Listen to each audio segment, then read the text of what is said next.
All right, guys, welcome to this week's episode of 40 Years and 40 Beers. As always, it's your host, Bob Bain and Joe Massi. This week's episode is all about Wu-Tang Ha! The Wu-Tang Clan. Cuz got the Jizza shirt on. Love it. I got my Wu-Tang. Imperial All Pizza of the shirt. members. Right, that's the 1 year anniversary t-shirt. That's this week's sponsor.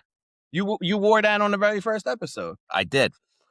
Yeah, so we're going to get into the group stuff, the solo stuff, but stick to the 90s. So believe it or not, they had a lot of activity between 93 when they came out and we'll say like Halloween of 99.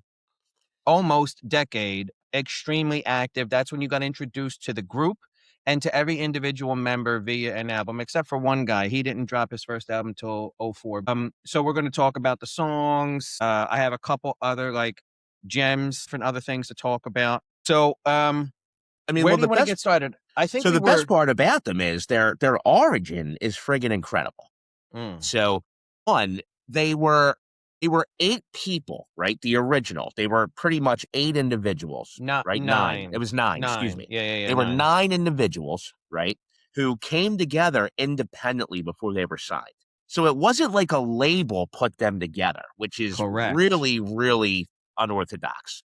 If there's a group formed, typically in the hip hop game, the rap game, right? Excuse me. It's a label that puts that together. That's a good point. I never thought about that before. Making the band, G Unit, D12, whatever it was. Yes, they were friends. I'm sure these people knew each other. You're not just going to throw a bone to anybody in the world. But the label had a hand in orchestrating the name, the album, and pretty much everything, even the logo probably. So for 1991, 1992, for 9 guys to come together from different cities, different zip codes in the area, some family, some not, and then present themselves as a team of 9. Yep. That was amazing to start off with. Because you probably know way more than me. From what I understand about the origin of Wu-Tang was you had ODB, you had RZA and GZA, who were all cousins. Right? And RZA, GZA was already rapping before Wu-Tang Clan. He's the oldest, yeah. So GZA was already signed. He was rapping, right? He was the oldest. Yeah. And you had ODB, who was a family member, but he wasn't really, he didn't get involved with anything as far as being signed until he was actually with Wu-Tang when they got signed together. But then you had RZA, who was Prince Raheem. Was it Prince Raheem he was? Prince Raheem. Yeah. And the GZA was the genius. So GZA and RZA both had albums before the group formed. Words from the Genius was 1991, GZA's first album. So then we know that shortly after that, that's when the group began to form. Late 92, early 93 is really when they made a commitment and then started recording their first songs together. Now, what happened, though? So you had GZA, right, who had his first album, and then you had RZA, who was Robert Diggs, who was Prince Raheem, and they put out a single. I remember he was like in this friggin', he was like a top hat. Do you remember that? Yeah, I have to find a video of it. I don't think they weren't together. No, they were independent. They were boys. Yeah. And they were in each other's video, but they were not a group at that point. They were 2 individual artists. Yeah. Exactly. No, exactly. Right. We Love You, Raheem was RZA's first single. So from what I understand was, and correct me if I'm wrong, after that experience, right, where RZA was signed and they said, oh, you're going to be known as Prince Raheem, you're going to do this, we're going to control you. He got let go. He got dropped from his label. I forget what the label was, but he got dropped from his label. It's Rakim with a K. Rakim. Prince Rakim. We're saying it wrong. Yeah, so we're saying it wrong. We Love You, Rakim was his first single on Tommy Boy. We Love You, Rakim. 1991, same year as The Genius. Okay. Yeah. And then he got dropped by Tommy Boy. So right, because Wu was on Loud, correct. And those experiences are what made him go home and realize, I'm going to make my own music. And the first single, I don't know if it was Protect Your Neck or Cream, but Protect Your Neck was their first single in 93. That was Wu-Tang's very first single that was on the radio. So it wasn't just, I'm going to go home and do a better job. I'm going to go home and think of a more creative record. It was, I'm going to go home, get 8 other people, produce all of the album myself, and make the grimiest, grittiest stuff. The Protect Your Neck is the identical opposite of Ooh, We Love You, Rakim. Well, absolutely. Now, how did that happen? So he comes home, right? Comes home, gets really dropped by Tommy Boy, and he goes, you know what? I'm going to be raw. I'm going to be Staten Island, right? They're all from Staten Yeah. Island for the most part. I don't know if all 9 are from Staten Island, but I know the group originates out of Staten Island. Yeah. All right. We all know that. Anybody who's a hip hop fan, right? They actually ended up for their own group purposes. They renamed Staten Island Shaolin. Yeah. You know? Park So Hill. Yeah. you have RZA, GZA, ODB. Those are the original 3, right? Obviously, so they could all rap, they could all flow. So why wouldn't RZA go after his cousins first? Yeah. So who else was from? Were they all from Staten Island? I don't think they were all originally from Staten Island, but whether it was school or moving to a divorced mother or parents' house or a grandmother or an aunt, they all ended up together eventually towards the end of elementary school, beginning of high school.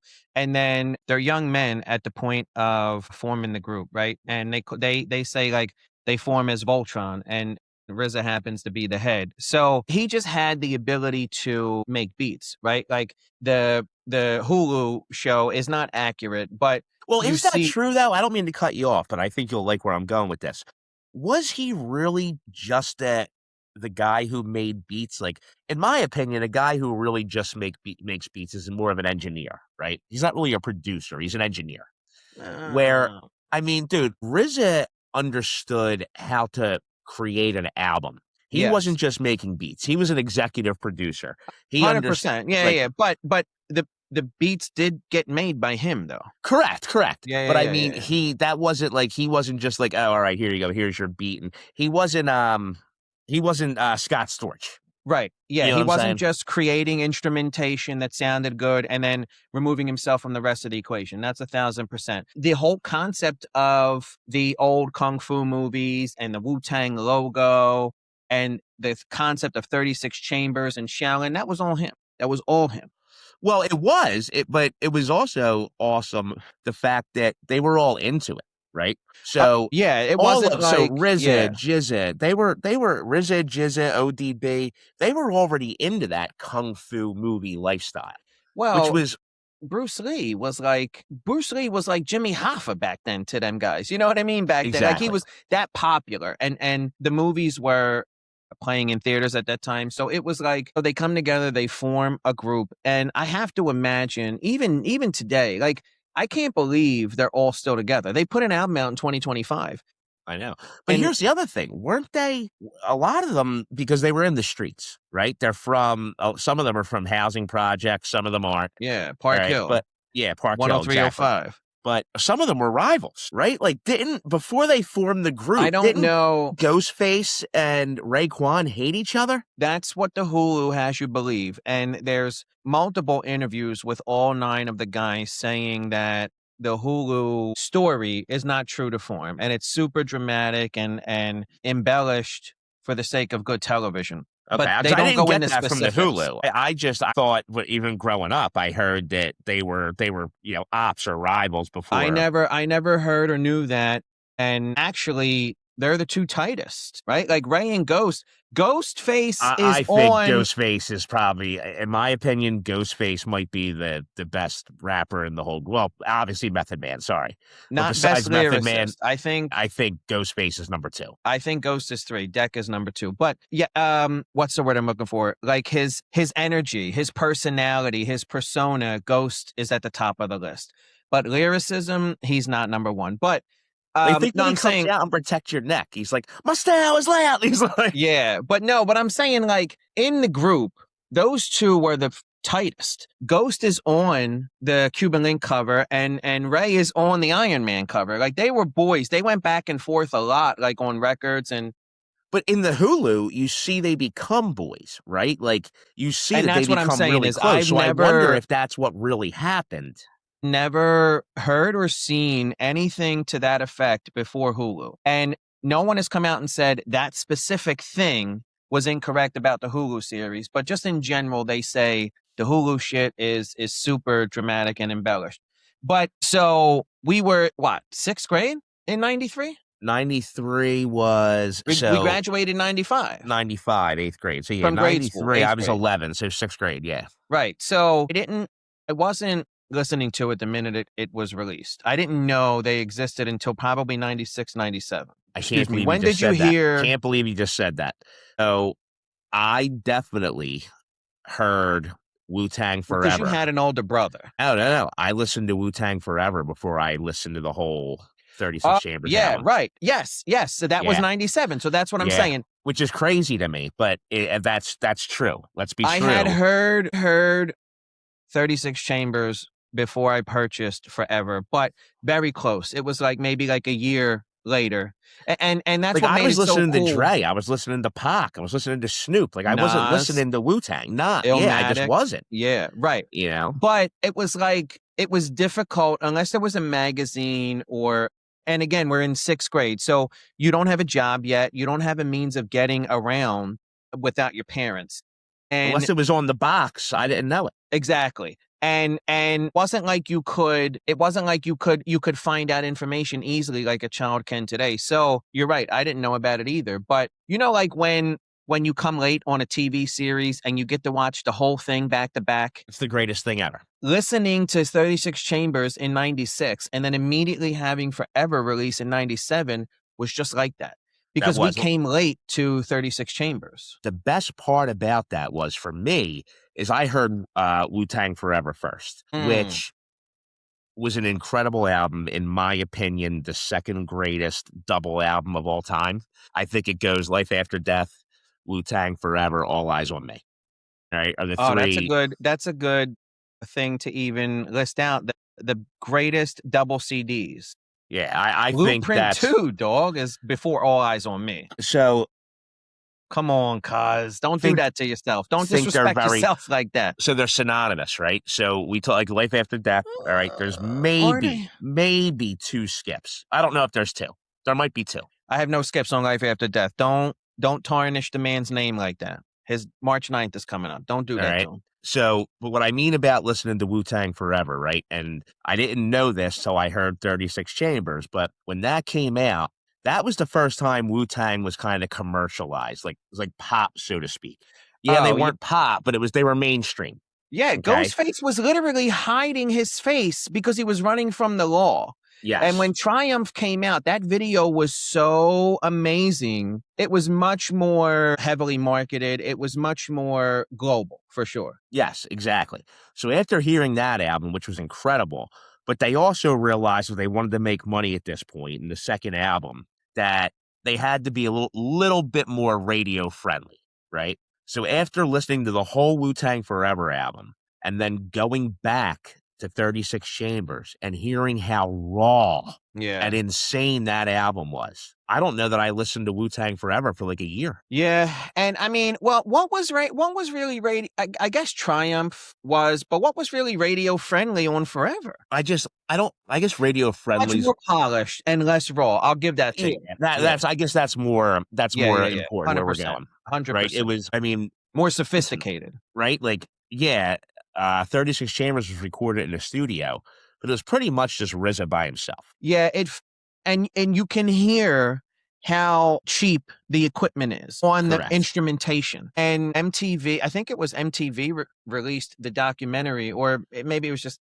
somebody with a camera following them around, but Wu-Tang lived in a house all together. They call it the Wu Mansion, but Wu-Tang lived in a house all together while they were recording Forever. Now, here's what's crazy. Wasn't it in Jersey? It wasn't even in Staten Island. Wasn't it in New York? Wasn't it in Jersey somewhere? Yeah, I don't know where it was. Nah, I want to say it was like Miami, or it was, because Raekwon had flowers and plants all over his room, and he was like, I got this from this broad I'm messing with. He's like, you got to have flowers and plants all over the place. It brings life to the room. And they were somewhere warm, but they have like a big pool table in like the living room. And they said like they lived together during the making and recording of Forever intentionally. And you can tell the difference. You can tell like 36 Chambers was a hodgepodge of raw talent cobbled together on like almost like a mixtape. And then Forever, they were living together, eating together, writing together, recording together in a much more professional studio. You're right. There's a world of difference. If you didn't know any better, you could almost say they were a different group. So now we actually got a little bit of ahead of ourselves, but you can always like shift this to a later point in there. Why did we get ahead of ourselves? Because we went from now, you'll say, all right, so let's get back to where, RZA gets let go from Tommy Boy. Okay. So now they all come together. All right. There's RZA and 8 other members. All right. So now you got GZA, you got RZA, you got ODB, right? You got Raekwon, you got Inspector Deck, right? You got ODB. You said that already. Hold on. There's a song, and I say it from the song. The RZA, the GZA, Old Dirty Bastard, Inspector Deck, Raekwon the Chef, You God, Ghostface Killah, Master Killer, and Method Man. Those are the original 9. Capadonna is honorary mention at number 10. He comes in later. He came later. Capadonna. Yeah. Yeah. All right. So now they're basically recording demos at this point, right? Yes. Yeah. Now you have RZA's brother, half brother, step brother. All right. He becomes their de facto manager. He decides, he gets out of the drug game and he decides, I want to be on the up and up. And, he's the one who starts being involved on the business side. Yeah. All right. So they start shopping their music and they end up with Loud, which Steve Rifkin. Yeah. Which this is a guy who took a huge, huge chance with them. And he was white, dog. Let's call it a spade. He was, hold on, we're going to say it again. And when I say this, it's nothing but respect. Jewish. Yeah, yeah. It's like they know what they're doing. They know what they're doing. They're great people. They're great business people. They just know what they're doing. If this little bald-headed white Jew doesn't give these 9 weird kids from Staten Island a chance, we're not losing entire 4 decades of phenomenal music and culture. Correct. And so they signed with Loud. All right. But let's talk about what was the most genius thing RZA did. Okay. So here's what's unbelievable, though. When we talk about this, it was a win-win for him. All right. Because what he did was he made every single person sign with Wu-Tang Productions first. They were all signed under Wu-Tang Productions. All right. So what he did, what was incredible is they all signed with Wu-Tang Productions. Okay. And RZA was smart enough to realize that they're all unbelievable enough that they can have solo careers as well. And he made sure it was going to be a win-win for both parties. Right. So no matter what, they could sign with whatever label they wanted to independently. As an individual. But Wu-Tang Productions still got a piece of that contract. And it wasn't as if no one else was allowed to offer or produce a record for their individual careers. But if you're my cousin or if you're my boy and we just came off the success of 36 Chambers and now you give me or you guide me through the process of like, yo, dog, together we're with Loud, but as an individual, I'm going to go with this one. You're going to go with this one. You're going to go with this one. But he still made all the beats. Correct. And then think about this. So 36 Chambers comes out, which I'm not going to pretend to know what it debuted at or what it ended up finishing at in the chart. Got to imagine it was in the top 20, right? Let's take a look. What do you think? None of that matters to me. I feel like But for what I'm going to say, it does. So you had ODB who signed with Elektra, right? He was with Elektra. ODB. Hold on. I think it says it on the albums. Hold on one second. Let me look up. I'm pretty sure ODB's Elektra. Method Man was Def Jam. It says it on the thing. Yeah, Elektra. Old Dirty Bastard was Elektra. Okay, so ODB's Elektra, and then you have Method Man who is signed with Def Jam. All right, GZA. Who did he sign with? I don't know who Liquid Swords is under. Let me check. Hold on. Liquid Swords is with Geffen Records. Okay. Yeah. So now you have 36 Chambers that's out, especially the New York area. The New York hip-hop scene's going insane for this album. All right. So let's say the Mid-Atlantic area, it's starting to trickle into the whole U.S. hip-hop scene. All right. Yeah. Let's say it's a top 20 album in the hip-hop charts. It had to be. I mean, I don't know what it was, but it had to be. Now, you have ODB's debut album, you have Method Man's debut album, and you have GZA's debut album, right? So you have Liquid Swords, you have Tical, and then I forget what was ODB's. Return to the 36 Chambers was Dirty's first album. These 3 albums competed against each other. Hold on. Only Built for Cuban Linx and Ironman. So Cuban Linx is Ironman was 97. Is that Raekwon, Cuban Linx? Only Built for Cuban Linx is Raekwon. That's 95. Yeah. Iron Man was 96. That's what I mean, though. They weren't competing against each other. EB, Method Man, and I believe GZA, I believe their albums came out in 94. I'm almost positive. They came out the same year. No, Liquid Swords was November 95. They all came out in 95. They're still competing against each other. Oh, it was 95. Other. Okay, they all came out in 95. 2 years later. Yeah. What individual Tical was 94. That's what you were thinking of. Tical is 94. Tical was the first album, and that was always going to be. It was always going to be the first solo. He was album, the only guy that had a solo record on 36 Chambers. Correct. Hold on. And Dirty was 95, March of 95. He's the only member to have a solo record on 36 Chambers, and then they immediately followed that up with the first solo artist was Tical, was Method Man. Correct. Right? Bring the Pain. Or was it, what was the first single off that? I guess it would be Method Man, because Method Man, well, actually, no. Method Man, that was on 36 Chambers. But it was also on Tical, I believe, but it wasn't a single. Yeah, but it was like a remix, or he had it at the bottom, like as a bonus track. Bring the Pain was the first single off that album. I feel like Bring the Pain was the first, but All I Need with Mary J was the much more popular of the two. Well, that was, you know what? That was probably the first crossover. Right? Oh, 100%. So I'm sure I don't know if Rakim or Eric B, like Eric Sermon, like I don't know if any of them friggin'. I don't think, they may have had women speak on records or do choruses, but it didn't feel and seem as grandiose as when Mary J. Blige got on All Eyes on Me. You know what it really was? All I Need Is You. And I bet you'll agree to this. It was the first hip-hop duet. 94? Hip-hop duet, right? I don't know about that, but between a man and a woman. Think about like MC Light, Queen Latifah back in the day. They had to do records with like Public Enemy and all. No, but it was a duet. Like, there was a story to the song. It went back and forth between the man and the woman. Is what I'm saying. Yeah, but you didn't really get a sense for that until the video dropped. Maybe you're right. It was certainly a duet. I don't know if it was the first one or not, but it was. I would argue that it was the first globally successful duet. 100%. Correct. In hip hop.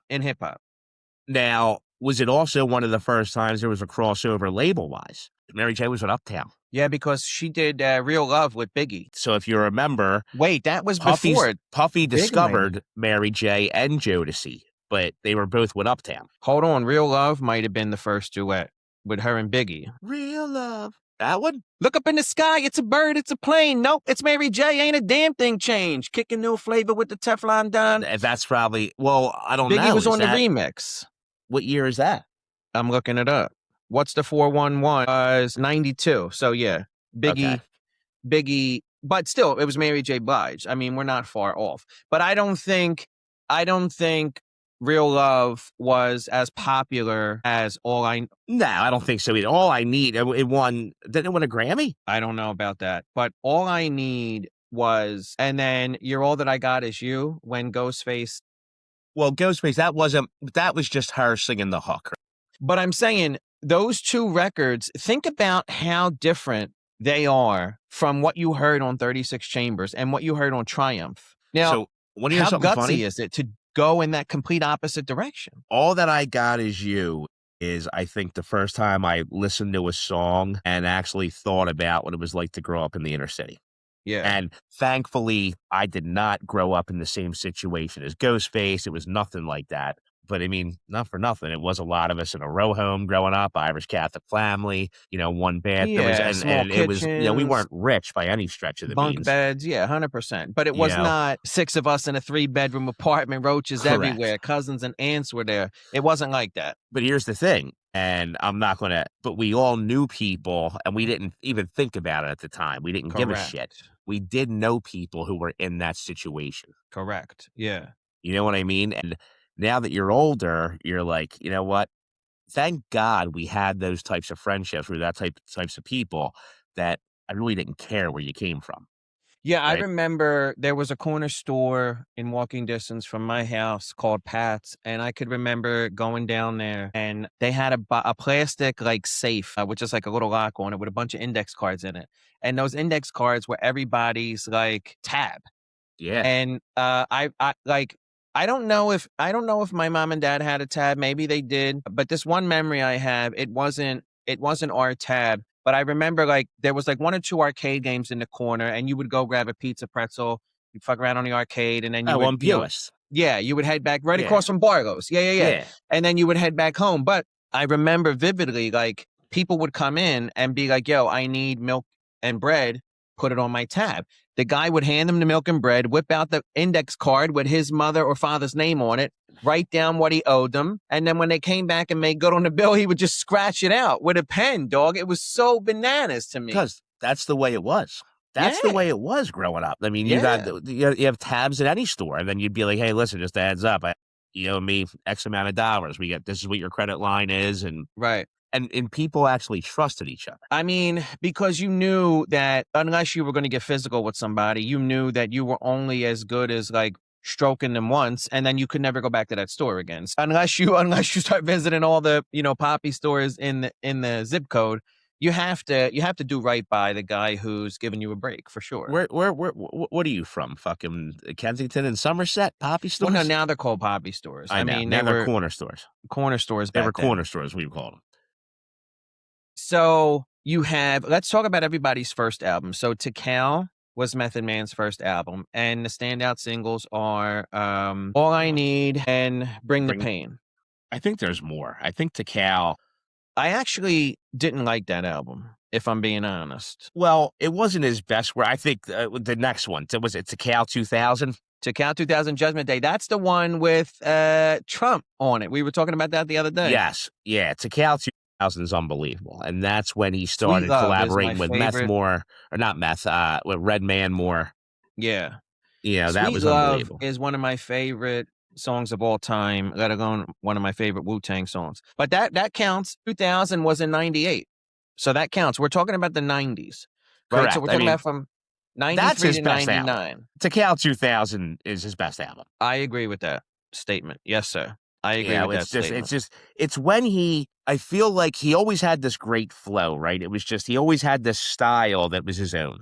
I think that's why he was very successful from the beginning and one of the most well-known and most well-liked when they were Wu-Tang when they first came out, right? He was pretty much the star in Staten Island. Yeah. He was also, from what we know, one of the few who didn't live like the project street life, believe it or not. Right. Like Method Man actually lived a pretty normal life, did really well in high school, went to school, played high school lacrosse. And not for nothing, no disrespect, but you can tell because I think he's the most not successful, but and not in terms grounded? Of like, is grounded the best word? He's the most grounded. He's got his hands in the most stuff. In other words, like he's in movies, he's in TV, he's into comic books. He's been on Kevin Smith's show, Comic Book Men.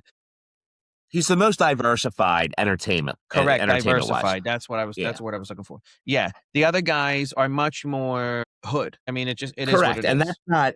Just so everybody knows, that's not a slight. That's not putting him down. It's just Method Man is much less street, right? That's his upbringing is much less street than the other 8 members. Yeah, they refer to him as house and field. He's much more in the house than the field. But so you had RZA's debut in '98 was Bobby Digital. Now I thought Bobby Digital was so amazing. There weren't a lot of great records on there. I think he's got Now I See Everything with Method Man, which is like a play on words. New York City. Now I See Everything. Mm-hmm. Domestic Violence was my favorite. Between you and I'm not a huge RZA fan as an MC independently. He's not good. He's not a good MC. Let's just call a spade a spade. He's not a very good rapper. He's a musical genius. Right. Music-wise, he's a genius. To have his first, like, yes, Ooh, We Love You, Rakim existed. And Gravediggers, I was a big fan of the Gravediggers' first 2 albums. So, but that was like horror rap, and that was like an acquired taste. But I was a fan of it, and I knew about it. So it was a huge risk, right? But if you can think about, we learned about the Wu. Let's call it '96, right? We started listening to the Wu U97. So now between '96 and '98, right? This short 2-year span as a child. You're flooded with 36 Chambers, Return to the 36 Chambers, Tical, Cuban Linx, Liquid Swords, Iron Man. Bobby Digital. I'm looking at my list. So now everybody hears for the first time that RZA is finally releasing his own album, his own What was solo Ghostface's album. first album? Iron Man. Iron Man, that's right. Yeah. So of course, I mean, the cover was iconic, like that 80s action movie poster stuff, and the beats were great. I enjoyed a couple of records. It's not a good album. He's not a good rapper, but you flocked to the store to grab it because of everything that he had created from 93 till that day. That's why he was a genius. Here's something I've been thinking about for the past 20 minutes, and it's been boggling my mind because you know more about hip hop than any person I know. We've just talked about how many albums, independent albums, and you said in your mind, You God is the second best MC. No, Inspector Deck. Oh, Inspector Deck. Yeah. Now, when did his album come out? Uncontrolled Substance was his first album. It came out in 99. He had a couple good records on there, like Rec Room was a good record.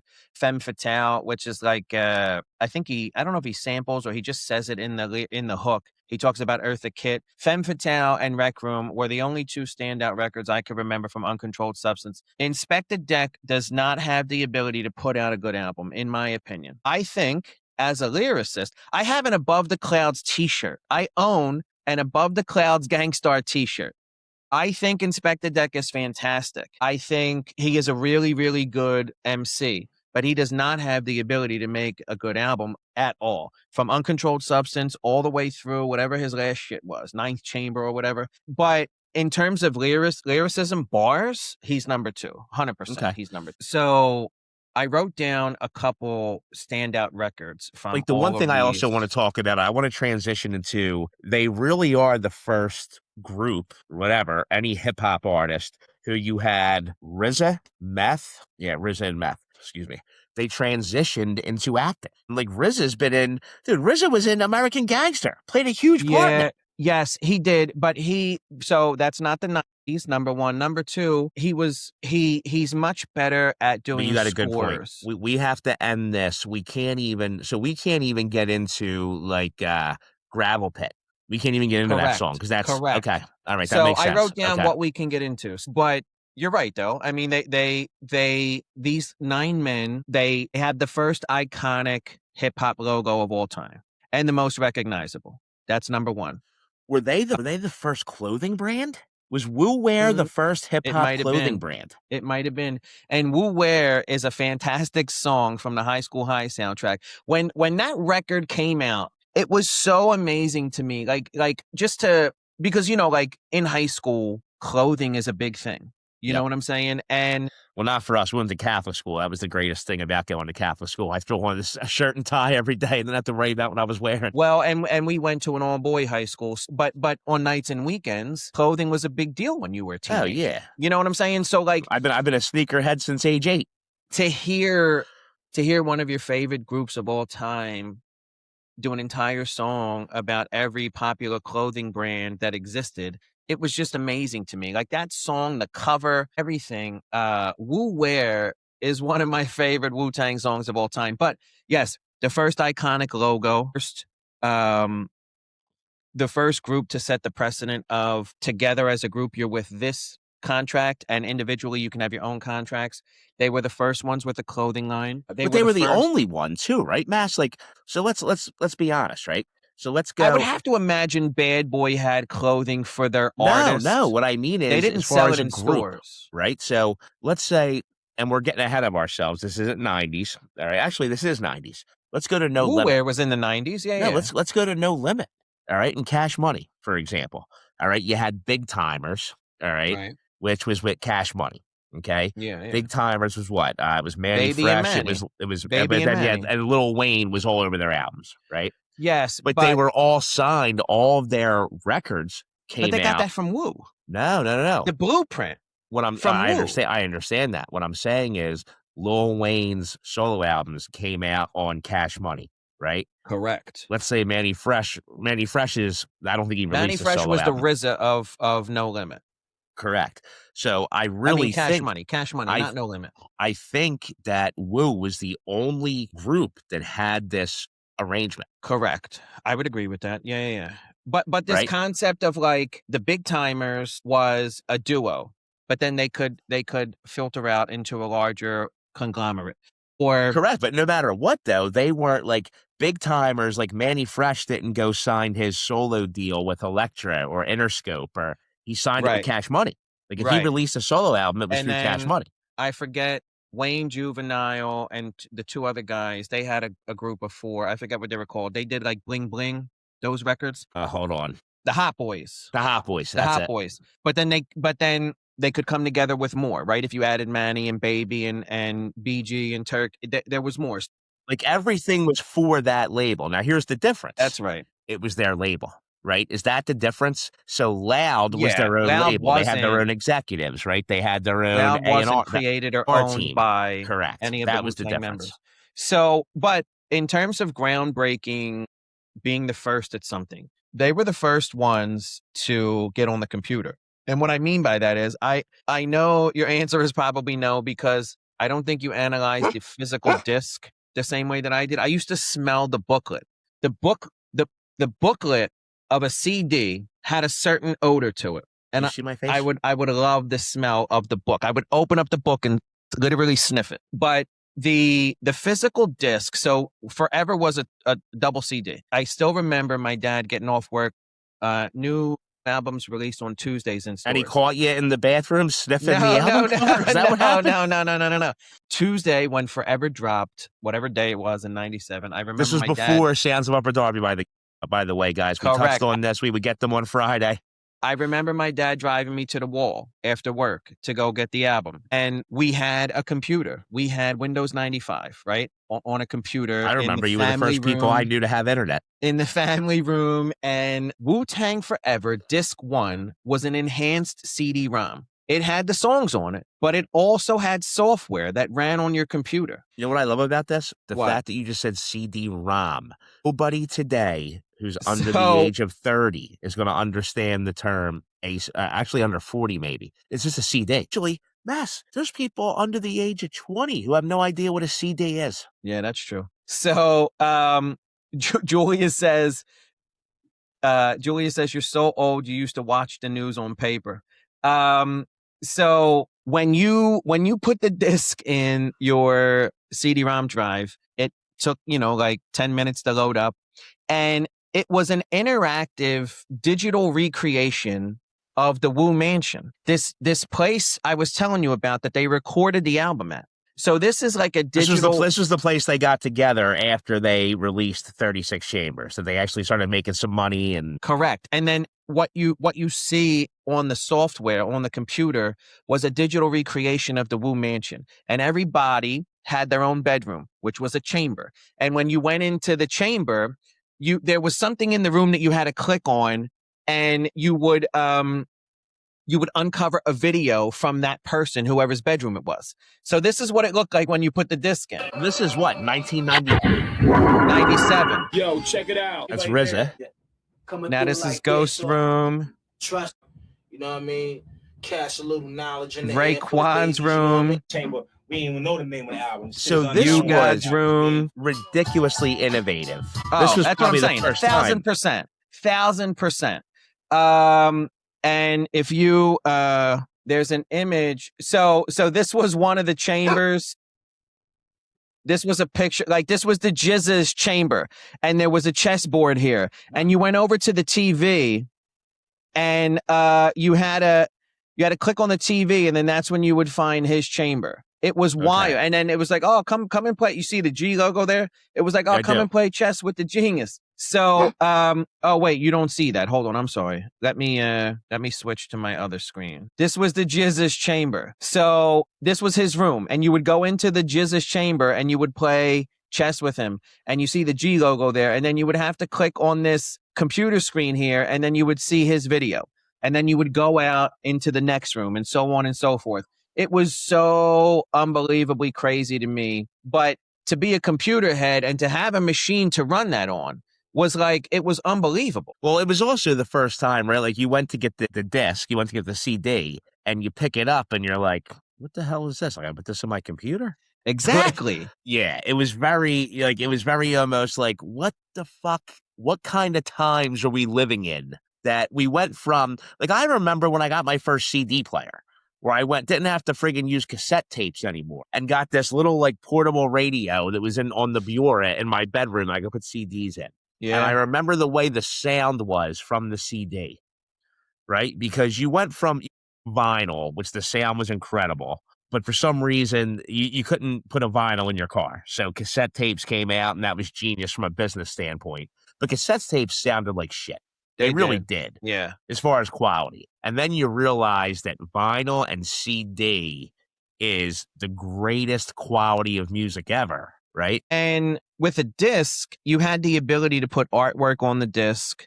And so like we could see, this is Wu-Ware, Loud Records, RCA BMG, 1997. This is disc 1, enhanced CD right here. So when I saw that, you're saying that you immediately knew when you saw enhanced CD, you immediately knew you could put that into the computer. And then that's what happened when you loaded it up. You walked through the digital recreation of the Wu Mansion, and you got these like hidden videos from each of the members. So let's just end with some of our favorite songs. Now, as I was listening to all the records today, like, trying to get in the zone, and I was writing down, like, I wanted to at least make sure everybody's first album came out before New Year's Eve 1999. This way we could talk about Now, it. here's the questions. Yes, thank you for saying that. It has to be pre-99. In the 90s. Yeah. All right, so 90 to 99, which should be easy. Are independent albums. They have to be, 100%. They have to be. I mean, they are on my list. Because they do have the Wu-Tang lately, we talked about. So even though it's under Elektra, if you ever notice this, we never talked about this. So even though Method Man was Def Jam, right? You had Ghostface with Elektra. I'm sorry, you had ODB with Elektra. I think Ghostface was Geffen. GZA was Geffen. They were all different labels.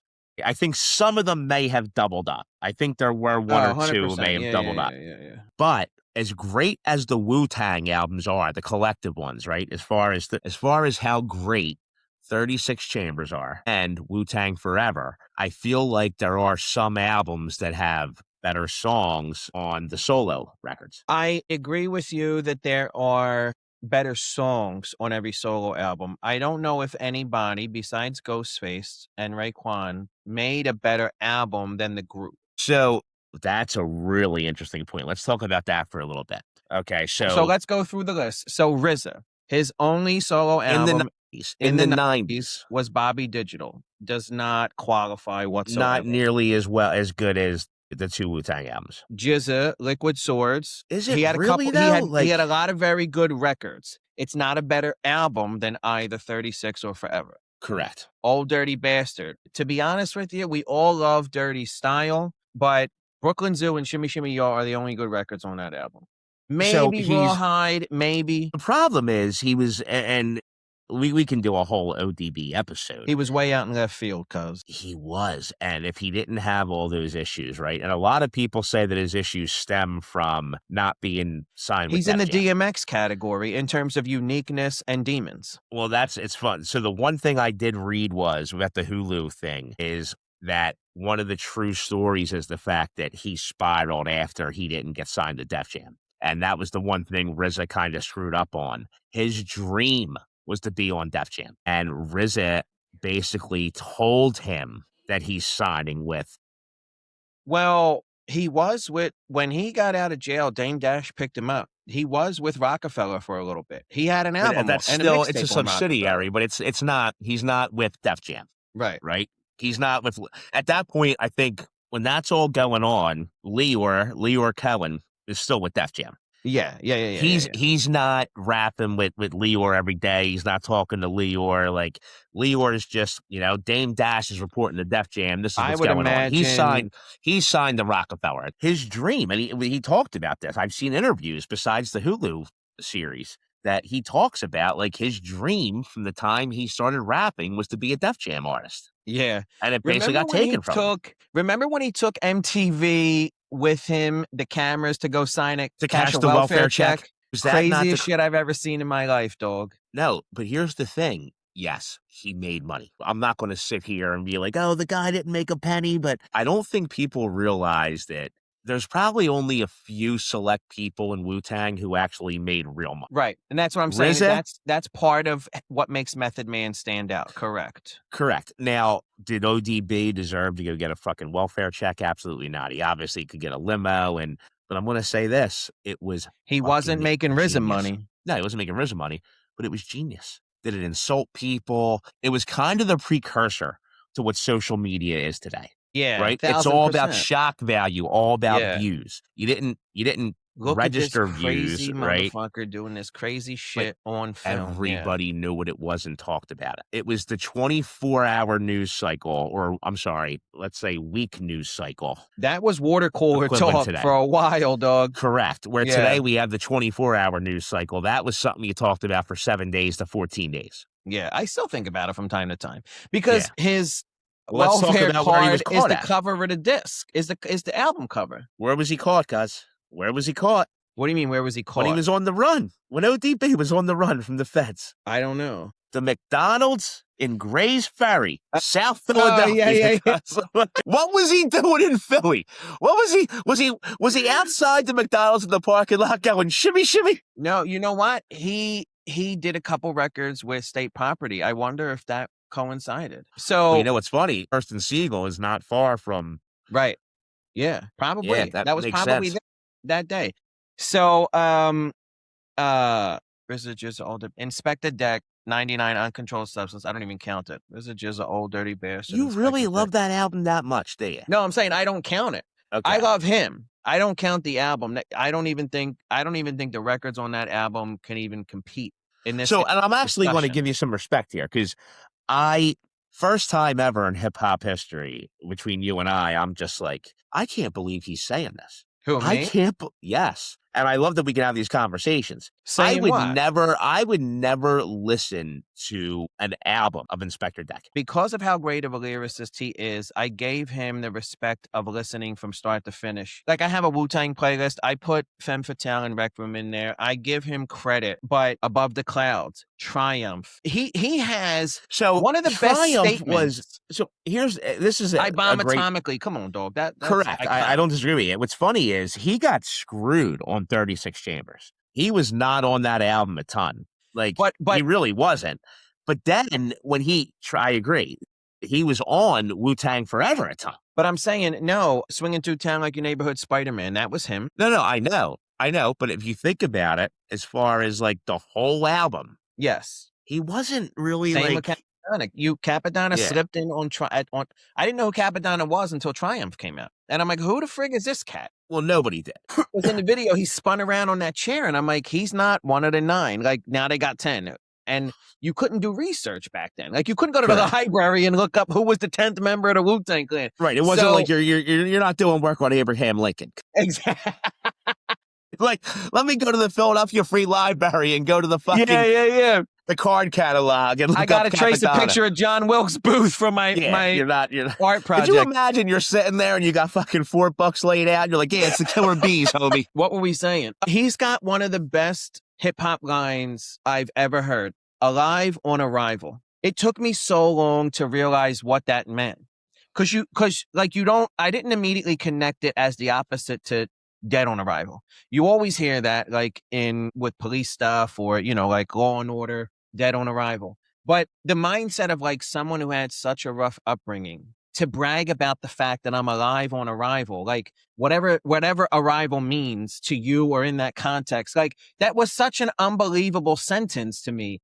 And I didn't understand it for a long time. And then it took me even longer to appreciate it. But like Deck gets respect. He's a lyricist.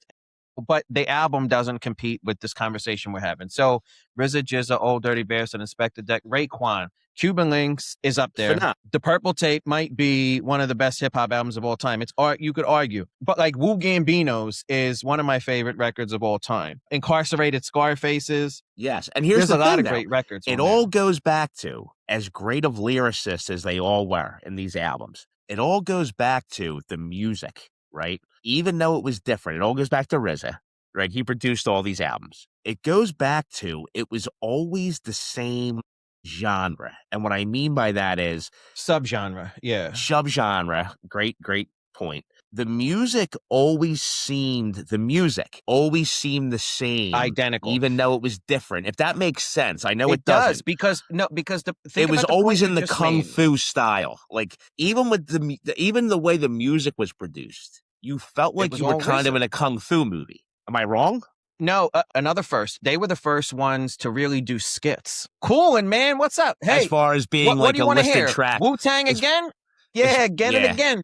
And it was actually a listed track on the album. They were the first ones to do that, I believe. Capadonna's debut album, The Pillage, it's 98. It counts. He was officially became a member during Triumph. Slang editorial. The way that album starts out. Well, now you always seem so brave before. Like to bring in the skits from the actual kung fu movies, that was a first too. Just to have skits like that.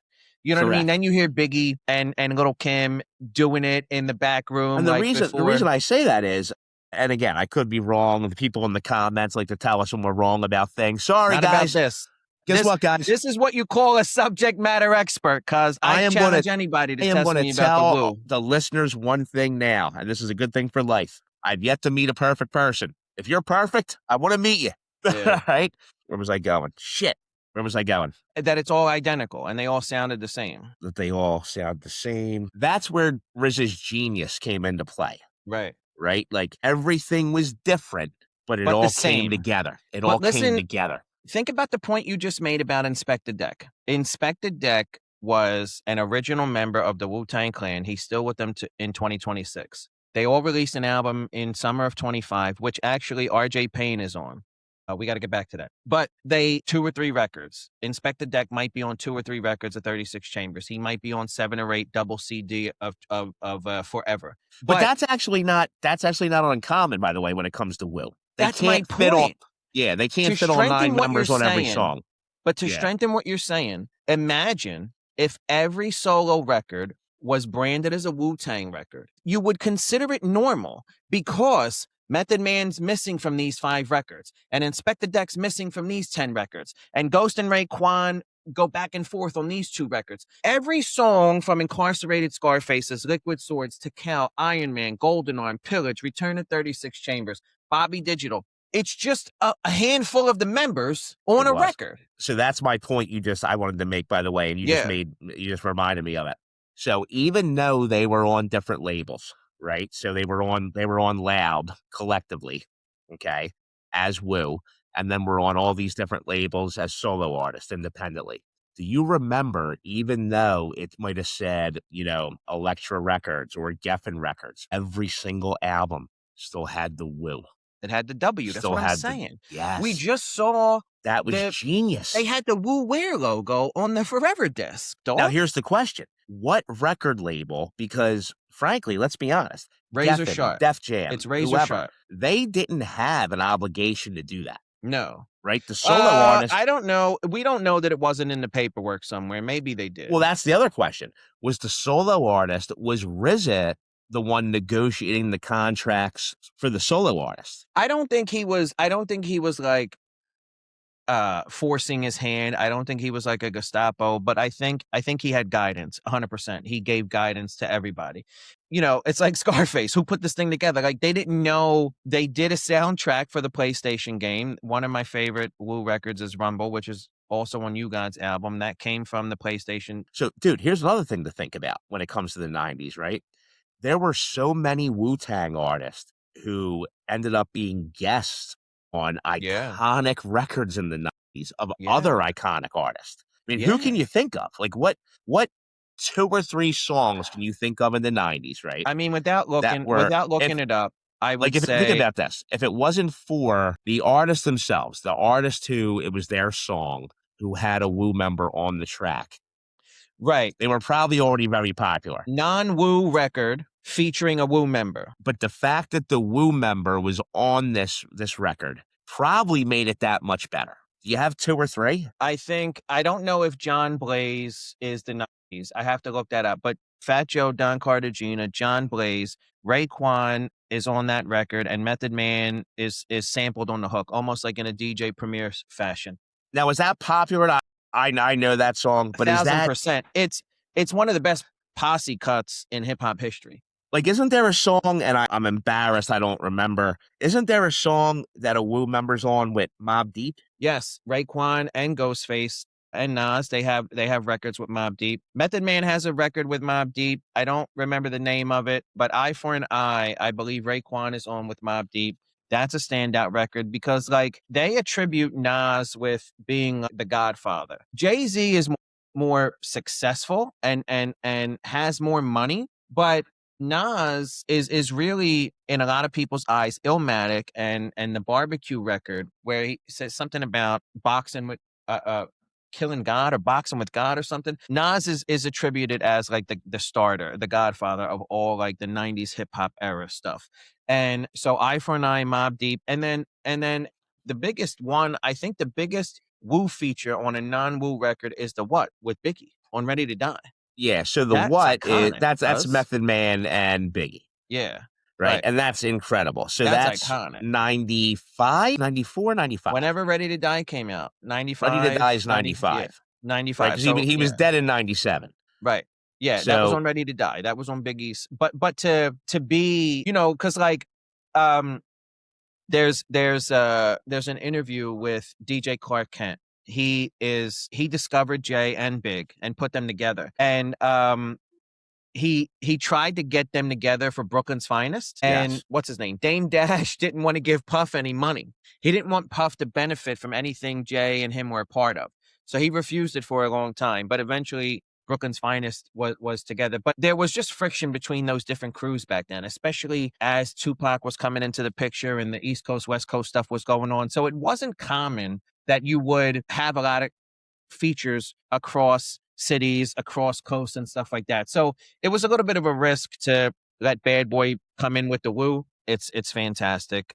Eye for an Eye, Mobb Deep. And then we have the What. I think the What is, I thought the What was the most iconic and the largest, but Old Dirty Bastard and Mariah go back like babies and pacifiers. Cuz, can I tell you something? Cuz? Oh my God, I have an unbelievable story for this. So my freshman year in college, I had a radio show. I majored in communications, wanted to be in broadcasting, wanted to do this, wanted to be a radio DJ, basically. Yeah. All right. And every Saturday night, I had a Widener University radio show, and I would open it up with fantasy. Me and Mariah go back like babies and pacifiers. Yeah. Old dirt dog, no liar.